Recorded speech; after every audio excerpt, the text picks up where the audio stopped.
Allez, dans ce nouveau chapitre, nous allons faire un récapitulatif du processus de fonctionnement entre Next.js et MongoDB. Alors ici, dans cette leçon, bien, on va voir pour créer et déclarer la base de données.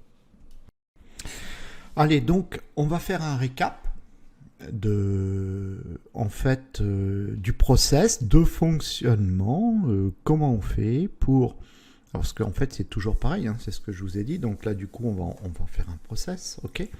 Se loguer à une base de données MongoDB, une base de données NoSQL à partir d'une application Next.js. Donc déjà, sur MongoDB, dans son compte, le process, c'est toujours le même. On crée, nous, ici, un projet. Donc là, il suffit de dire New Project, voilà. Et à ce moment-là, on va déclarer un nom à notre projet, d'accord? Donc là, ici, je vais l'appeler mon projet, peu importe, d'accord? Next, voilà. Ici, ajouter des membres, machin, on s'en fiche, on va créer et cliquer directement sur Create Project. Voilà, donc là, ici, notre projet est en cours de création. On est bien logué ici sur mon projet. On appuie sur le bouton Create. On choisit le plan qu'on veut. Donc, en l'occurrence, nous, c'est le plan free. Voilà. On peut, voilà, changer ici, dire qu'on est en France. Donc, c'est Paris qu'il faut aller chercher. Voilà. Donc, ça sera toujours pareil. D'accord. Et on appuie sur le bouton Create. Voilà. Ici, on a le username. Et c'est ça qui est important à partir de maintenant. C'est le password. Donc, je copie mon mot de passe et je déclare ma variable d'environnement dans mon projet Next qui me permet de pouvoir me loguer à ma base de données. Donc du coup, tout en racine du projet, on crée un fichier .env. Voilà, et là on va mettre en place notre variable d'environnement. Je vais juste faire ici CTRL-V juste pour garder mon mot de passe. Voilà. Ensuite, on va revenir ici. On va dire justement create username. Le username a été créé. Et puis, on va rajouter une entrée ici pour pouvoir se loguer avec une bonne IP. Donc 4 x 0, 0.0.0.0/0.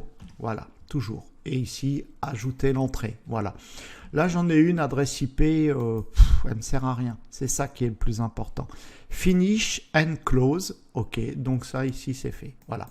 Donc là, c'est terminé. Et maintenant, on va pouvoir récupérer notre lien. On clique sur Connect. Voilà, c'est toujours pareil.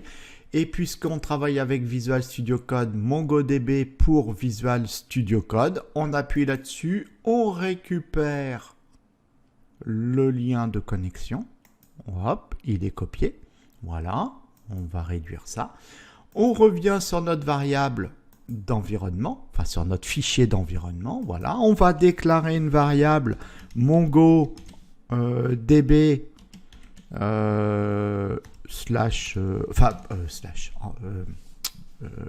tiré du bas. Désolé, underscore. Voilà, j'avais du mal à me rappeler. Et là, je fais CTRL-V pour déposer donc le lien qui va bien. Je récupère mon mot de passe. Voilà. Et ici, je viens remplacer les chevrons, la paire de chevrons qui contient le mot password. Je fais CTRL-S et ça y est, c'est fini. Donc là, ici, nous venons de déclarer c'est le process, d'accord? C'est toujours pareil. Donc, on déclare notre base de données. On va chercher le lien qui va bien. On le déclare dans une variable d'environnement. Donc ici, dans un fichier .env au niveau de notre Next.js. Et on range le tout dans une variable qu'on peut appeler MongoDB_URL.